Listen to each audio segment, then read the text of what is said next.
Question I get asked most often is, how is my F2L so efficient? And I'm kind of going to give you guys a little trade secret, along with some examples of solutions I've figured out from that trade secret. So yesterday I talked to you guys about making sure that your solutions were solid. Well, how do you actually do that? There's a couple different ways. If you know what a good solution looks like, then you go ahead and do this drill. If you don't know what the difference between a good solution and a bad solution is, I would highly recommend looking over a reconstruction of one of the solves that you've done or something, and then compare it with how many moves, how smart, how efficient is the professional person that you compare your solve to. So once you've figured out what an efficient solution looks like, you can start to experiment on your own with what I like to call untimed solves. I completely messed up the cross because I was explaining, but during untimed solves, you can experiment with a bunch of different stuff like this. This is not planned, but this was a pretty good coincidence. A couple different ways to solve this pair. Mainly, I would be drawn to keyhole because it's 5 moves to solve an F2L pair. Yeah, so 5 moves, it's pretty good. There's a couple different ways to do this, though. If you remember the Yiheng video, there's a lot of different ways to insert a free pair. And when you're keyholing, you can treat this like any free F2L pair that you would. So there's standard, there is sledge, and then there is the best of these options. So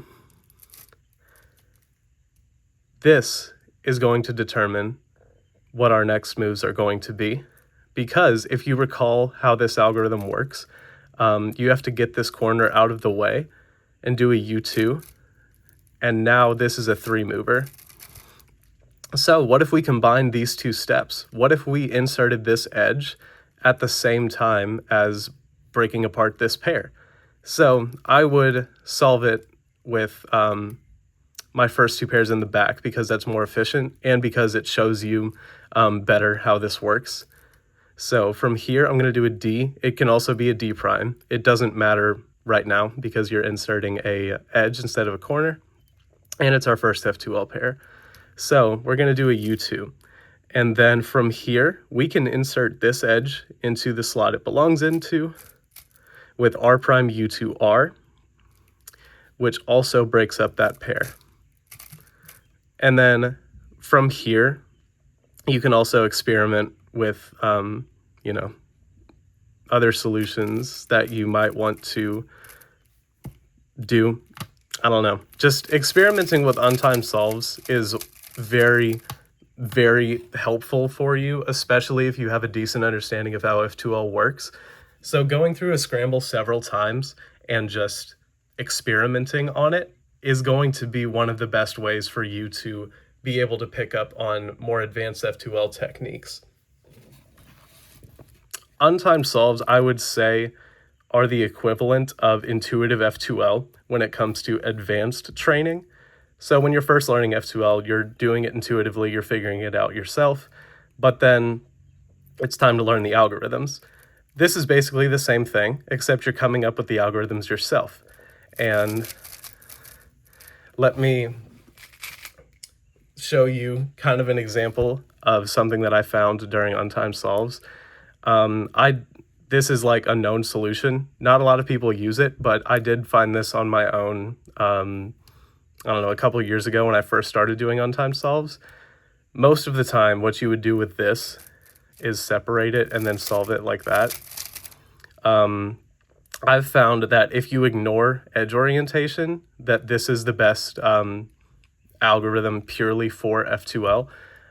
It's 4 moves set up to a 3-move insert, and it's a hedge.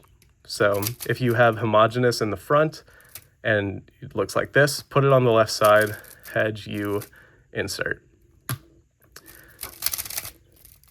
Those types of things are very, very helpful when you are wanting to become more efficient, because if you experiment with sledges and stuff during untimed solves, you'll be able to apply that to other situations in your solves, find out what the sledge is actually doing to the other pieces, and in the middle of your solve, you'll be able to adjust accordingly once you get used to this.